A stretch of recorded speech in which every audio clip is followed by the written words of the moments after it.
So sabi po sa 1 John chapter 4, verse 1 to 6, Beloved, believe not every spirit, but try the spirits whether they are of God, because many false prophets are gone out into the world. Hereby know ye the Spirit of God. Every spirit that confesseth that Jesus Christ is come into the flesh is of God. And every spirit that confesseth not that Jesus Christ is come in the flesh is not of God. And this is that spirit of Antichrist, whereof ye have heard that it should come. And even now already it is in the world. Ye are of God, little children, and have overcome them, because greater is he that is in you than he that is in the world. Verse 5, They are of the world, therefore speak they of the world, and the world heareth them. We are of God, he that knoweth God heareth us. He that is not of God heareth not us. Hereby know ye the spirit of truth and the spirit of error. Overcoming worldliness. Ito po ay problema ng mga Kristiyano. Problema, hindi lang ng mga Kristiyano, problema ng mga Baptist. Problema ng kahit ng Sovereign Grace Baptist. Hindi tayo makakalusot dahil tayo ay nasa laman. Tayo ay nananatili dito sa mundo. Sabi nga ng Panginoon, you are as sheep, no? Na ipinadala ko dito sa mundo. Kayo ay nandito sa mundo, but you are not of the world. You are in the world, but you should not be of the world.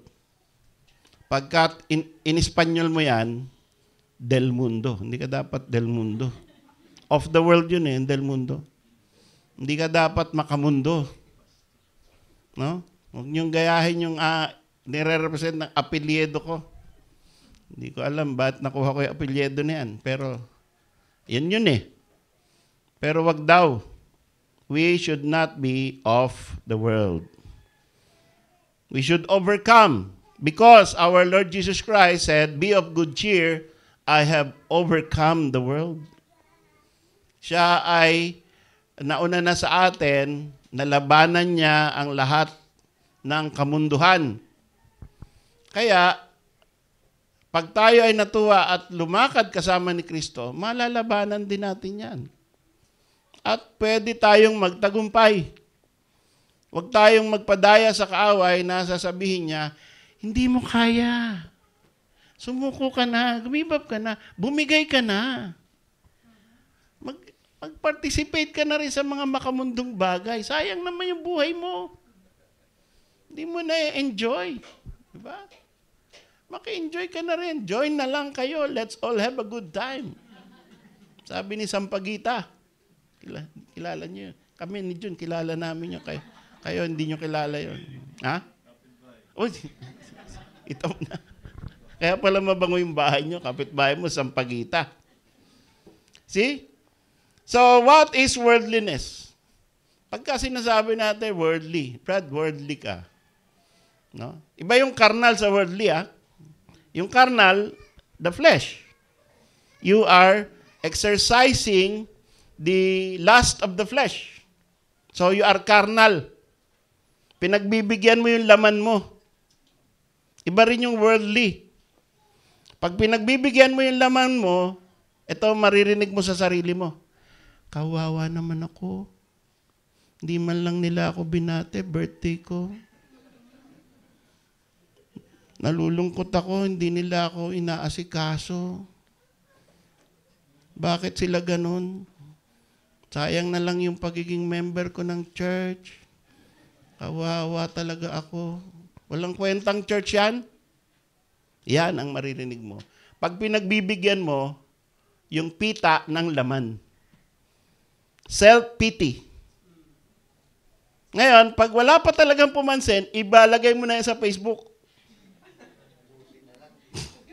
Talagay mo na yan. Hindi ka na talaga pinapansin Awang-awa ka na sa sarili mo No? Iba-vlog mo na yan. Gagawa ka pa ng reels niyan. Magte-trending pa yan. Pagkakakitaan mo pa yan. Imamonetize mo yung kawawa mo sa sarili mo. Okay. Ngayon, ang worldliness is pagsama sa system of this world. And that is, kumbaga, para kang may nagdadala sa'yo kasi nasa sistema ka. No? Yung fleshliness or carnality, mag-isa ka lang. Pero yung worldliness, grupo na kayo. Diba? You are part of the worldly system, whatever kind of system is that. Yung iba, hindi kontento sa church, magjo-join pa siya ng masonry. Mga mason. Pag nakakita kayo ng mga kotse, may mga symbol-symbol sa likod. Yun, mga mason yun. Mahal yun. Pero may contacts yun. Madali kang yumaman pag mason ka. Yan ang mga ano nila. Or, yung acro, or tau gamma pi. Yan, nakikita nyo sa lahat ng corner ngayon, meron gano'n. Triskill yun. Diba? All over the Philippines. Meron triskill yun. Uy, member ako niyan. Oh. Apo. Yan. So, meron kasamahan na sasamahan. At yan, because it's not the church, different values, different goals, different mission and vision. Kaya hati ngayon yung attention mo. Minsan sasabihin mo, magpapaalam ka, Pastor, di mo na ako attend ha, may meeting kami sa Triskill yun. Di ba? Di mo na ako attend kasi officer ako kasi. So, hati na. Magbibigay ka rin ng pera doon. Magbibigay ka ng tithes, magbibigay ka rin pera doon. Kaya yung tithes, hahatiin mo. 5% dito. 5% doon. O mga union. Or mga whatever organization outside the church will divide your attention. At yan ay pang-agaw. At yan ay gagamitin ng kaaway para ikaw ay mabawasan ng faithfulness mo sa Church of God. The Church of the Living God, the pillar and ground of truth. Now, nobody here will say, Brad, sis, worldly ka. It's your own judgment of yourself. And may we have that discernment to back out or to back off pag nahalata na natin na nababawasan na ang ating time para sa Panginoon, sa church ng Panginoon. Ano yung sabi ng ating covenant? We will give priority to this church. We will give ascendancy. Ito ang unahin natin. I-uphold ang worship service. I-uphold ang ating pananambahan at ang ating mga activities dito. No? Pagka nagkakaroon ng event, ay ng holiday, saan ka nag-enjoy? Ano ang hinahanap mo? No? Yung activity ng church or yung activity sa mundo? Yun. So, hindi naman natin sinasabi na wala ka na dapat activity sa mundo. Sinasabi lang natin, limbawa naman lang, at least, ito ang point ko, at least, halimbawa wala kang choice. Dahil opisina mo, no, yung tinatawag na team building. Diba? Required ka umattend. Ano nararamdaman mo? Yun man lang. Diba? Nalulungkot ka. Kasi, imbis na nasa church ka, nasa swimming pool ka. Diba? Ang lungkot nun. Imbis na nasa church ka, nakikinig ka ng sermon, kumakain ka ng mga crab at saka mga kung ano-ano, seafood. Dahil required. Nakakainis. Diba?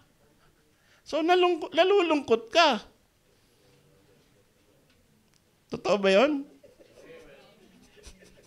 Hina ng amen, ano? Laman talaga eh. Mauna talaga yung laman eh, tsaka yung worldliness eh.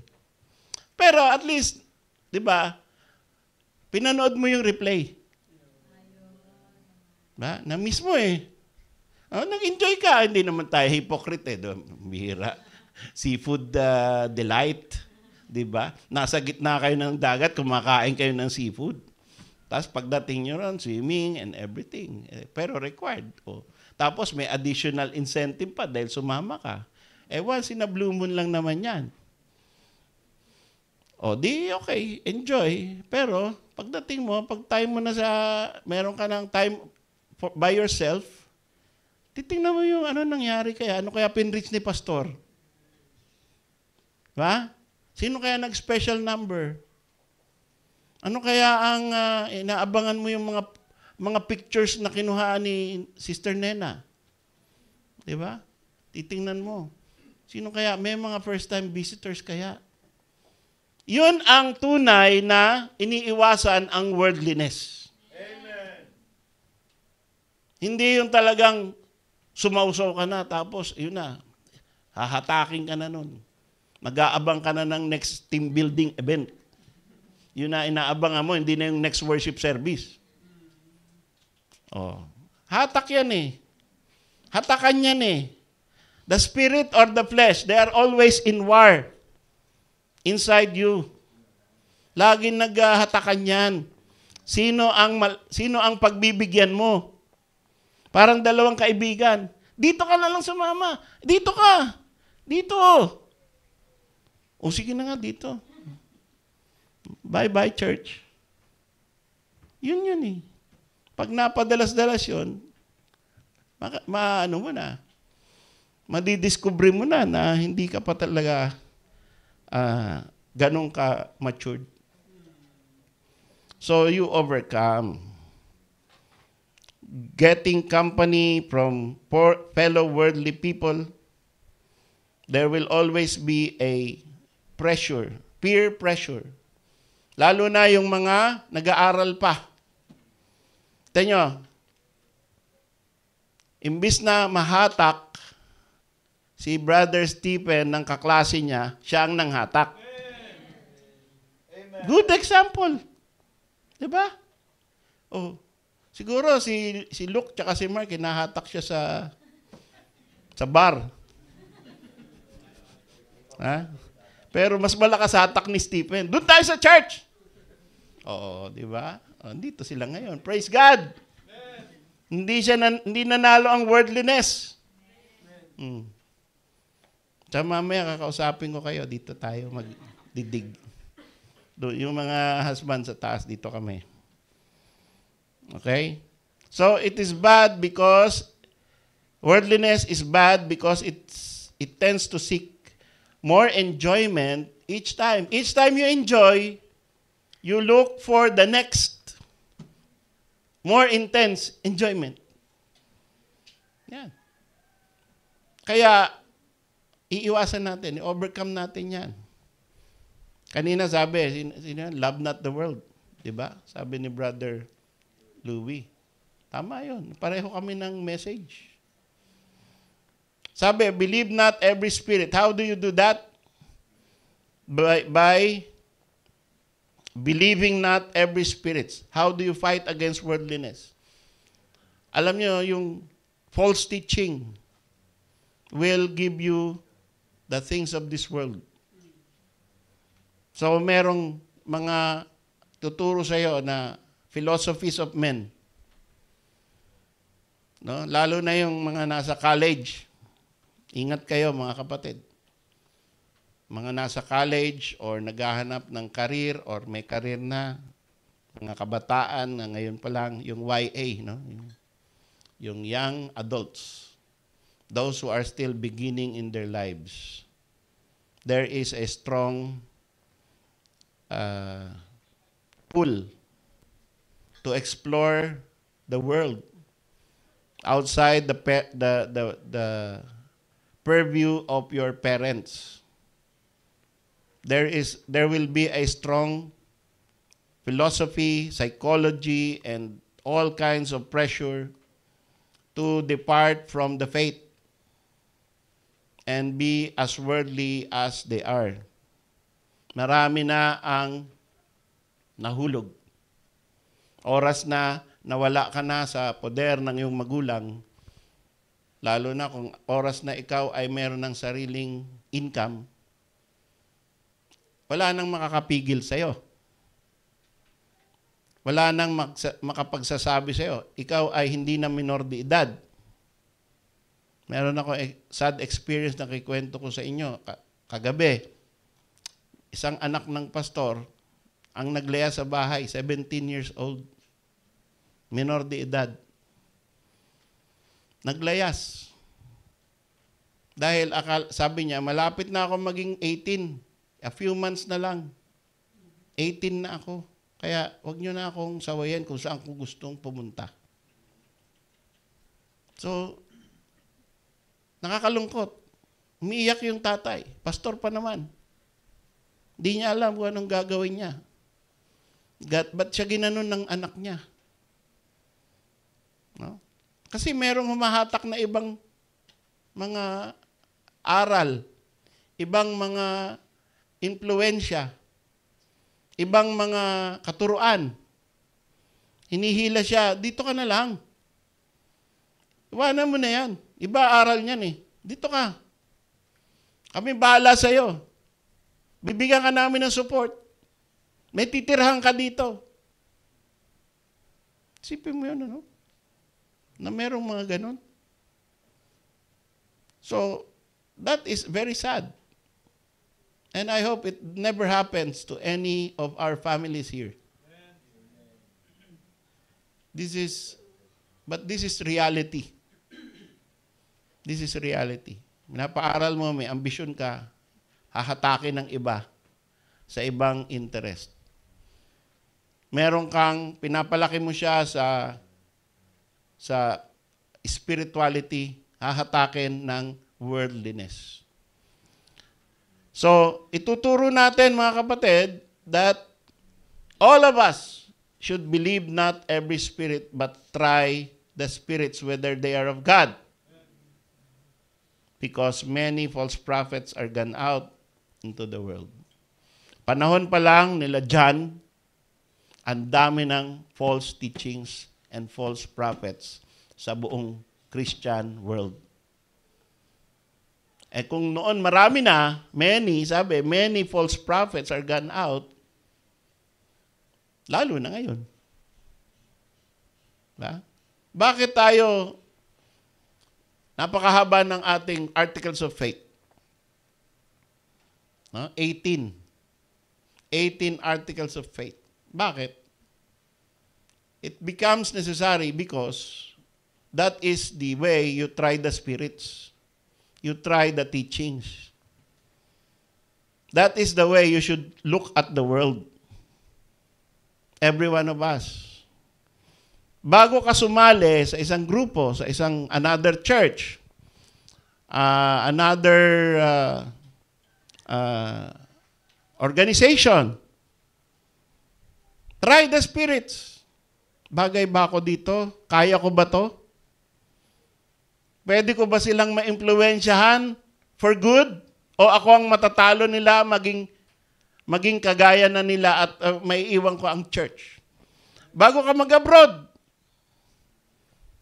isa yan sa mga consideration. Bago ka kumuha ng career, bago ka pumunta sa isang company to apply for a job,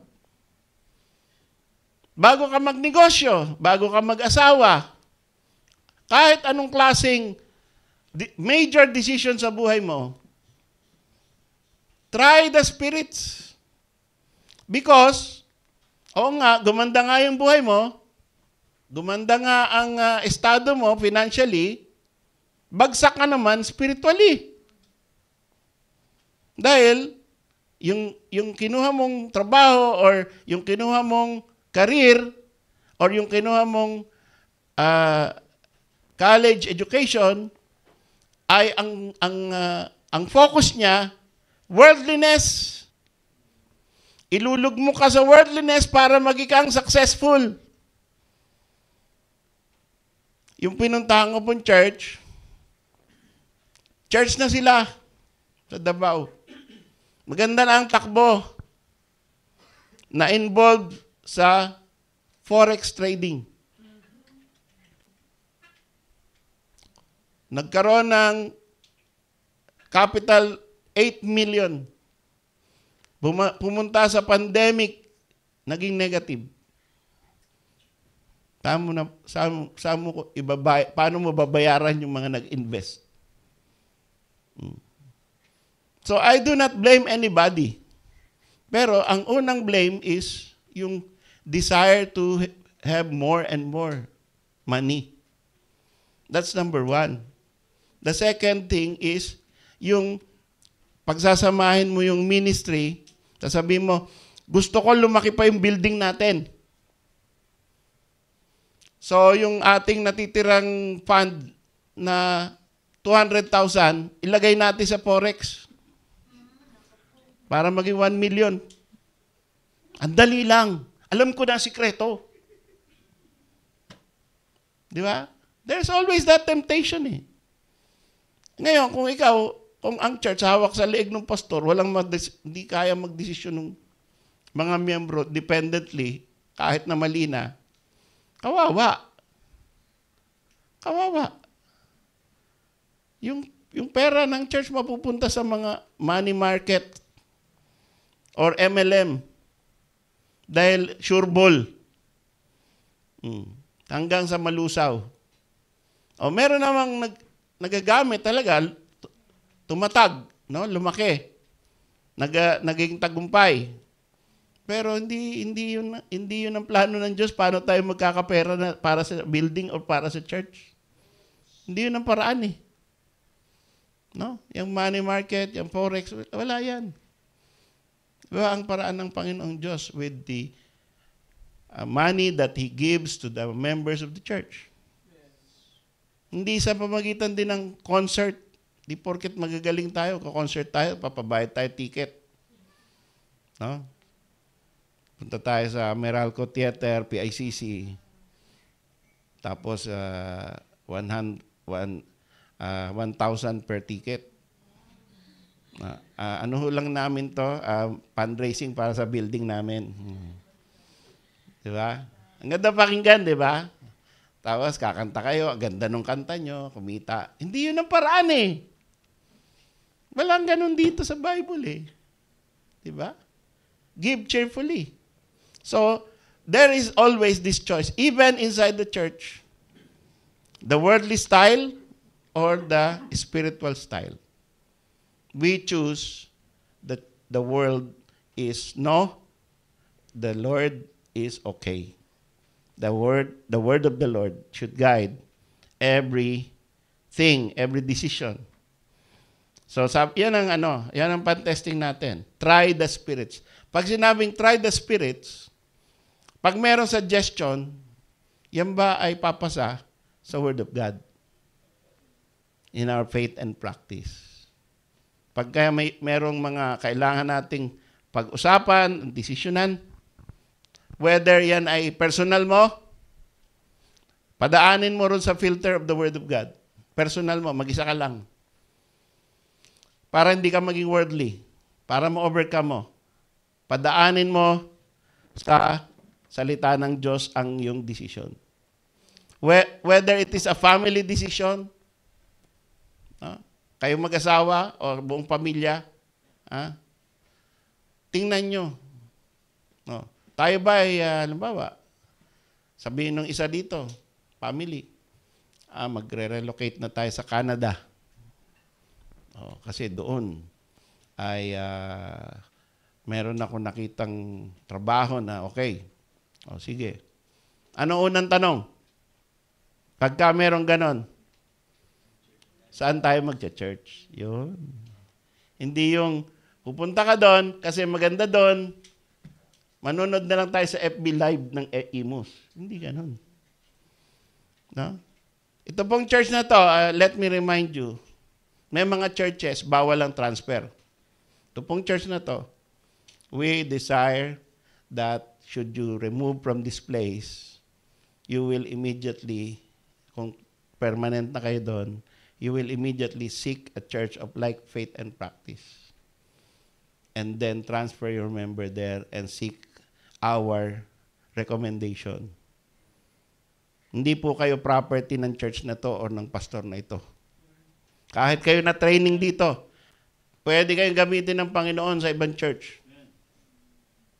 Mag-transfer agad kayo para full blast ang inyong ministry doon sa susunod na buhay na pinili ninyo.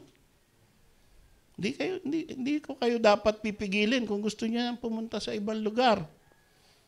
Pero ang importante, maglilingkod kayo sa Panginoon doon sa lugar na pupuntahan nyo.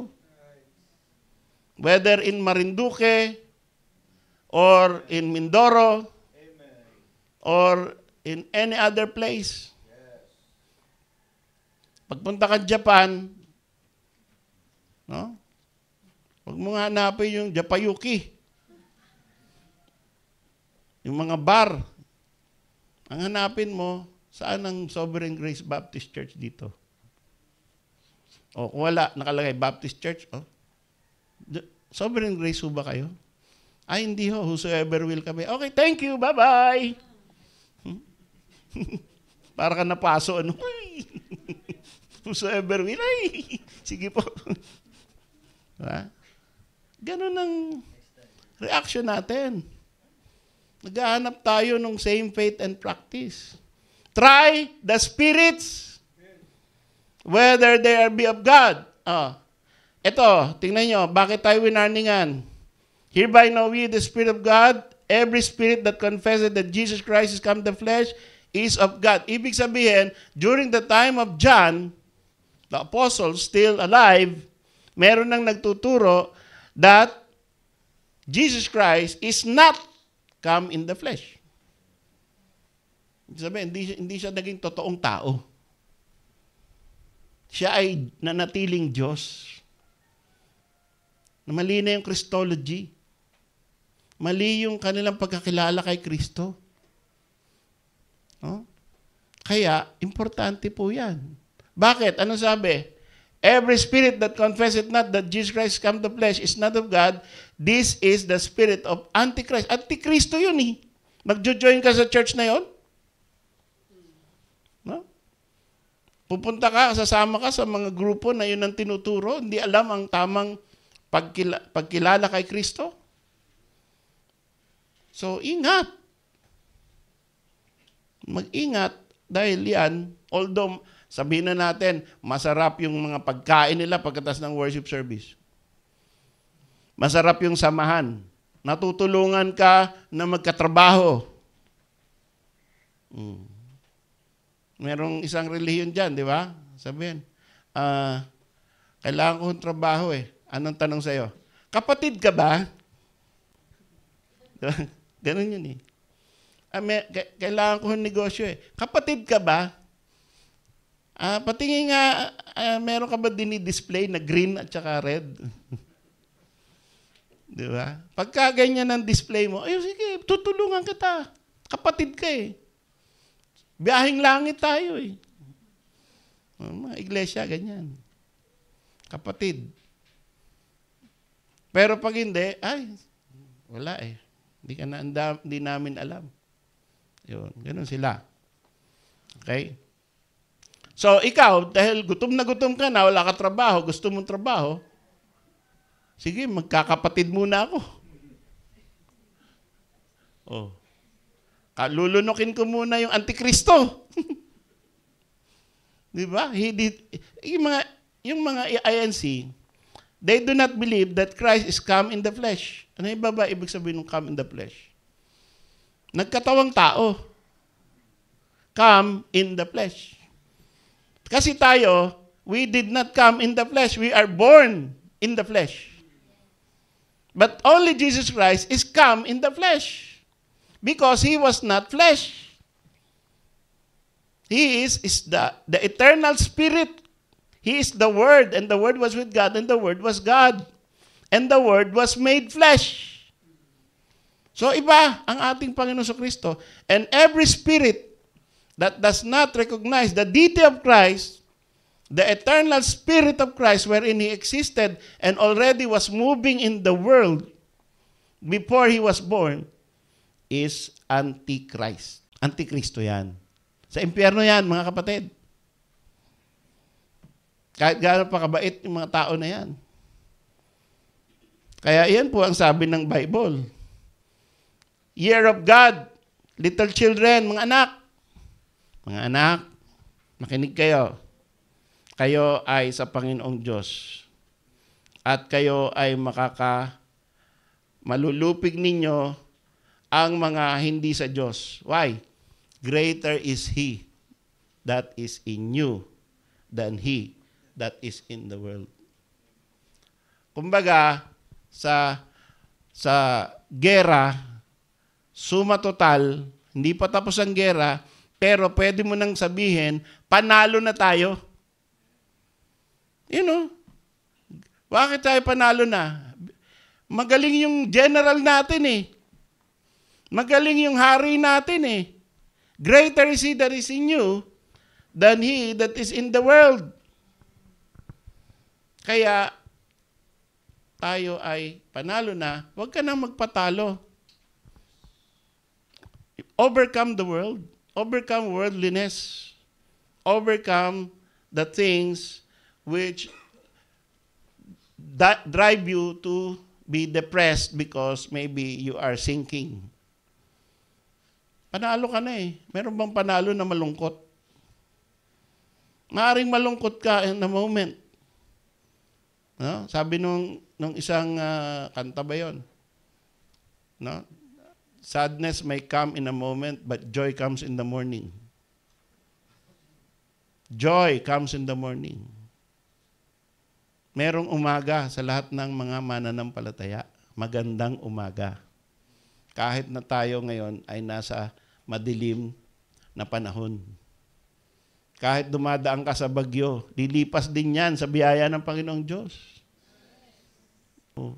So, dahil alam mo yan, because you believe in a sovereign God, kaya mong sakyan kung ano man ang nangyayari sa buhay mo ngayon para hindi ka kumapit sa patalim. 'Di ba? Hindi mo kailangan kumapit sa patalim o kahit ano pang kakapitan mo diyan para lang hindi ka bumagsak. Kumapit ka sa Panginoon. Because He will surely carry us through. He will surely carry us through. The primary teaching of the false prophets is false Christology. And the secondary teaching is, ito, sabi rito, they are of the world, therefore speak they of the world, and the world heareth them. Yan. Pag nakakarinig kayo ng mga prosperity preaching, pag nakakarinig kayo, wag na tayong, kanina may kinikwento sa akin, si Sister Lourdes, no? Merong mga presentation na magbigay ka lang ng 5,000, magiging 50,000. Bigay ka lang ng, mag-deposit ka lang sa amin ng 1,000, sigurado mo, after 1 week, 100,000 na yan. Bira, no? So, ang dami ngayong ganyan. Huwag na tayong maniwala sa ganyan na scam. No? Yan yung of the world. Isipin nyo, pati mga doktor na napapaniwala nila. Doktor na ng medicine, at mga general, no? Kasi, papapasukin ka eh. Yung 1,000 mo, after 1 week, 2,000, ito na yung kinita mo. Uy, so, kaya kakalat mo sa kamag-anak mo, uy, mag-invest kayo dun, Kay Kapa. Invest kayo. Yung 1,000 ko, naging 2,000, 1 week lang. O sige, 100,000 akin. Naging 200. Uy! Okay, Galing ng investment, Pag taya mo ng 1 million, ubus. Pinadama ka lang, no? Gaya yan, So, talagang, ang worldliness, papapasukin ka. Hanggang sa natrap ka na. Ganun yun, mga kapatid. So, they are of the world. And they listen to the world because they are not of the Lord. We are of God. Verse 6, He that knoweth God, heareth us. Yung mga sa Panginoon, na-attract sa salita ng Panginoon. He heareth us. Yung mga nagla-like sa ating mga post, no? Yung mga verse natin. Actually, pinapaganda lang natin, pero attracted sila doon sa verse mismo. No? Pero inalagay natin ng konting design, kulay, para mas magandang itsura. Okay lang yun. Mas maganda. Sabi ko pa sa Riyadh, lagyan nyo ng picture, ng nature, tapos lagyan mo ng verse. O yun, nire-repost ng mga tao. That's good. No? Pero ang tatatak sa isip, kung ano yung sinabi ng salita ng Diyos. Why? Because we are of God. And he that knoweth God, heareth us. He that is not of God, heareth not us. Ilang beses na tayo nag-imbita. Tapos, sige po, subukan ko po. Yun. Ilang beses nyo narinig yun, subukan.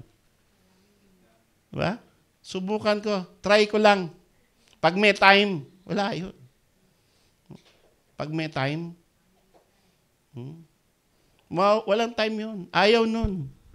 It's a courteous way of saying, I don't like. So, keep on inviting. Ganun lang yun eh.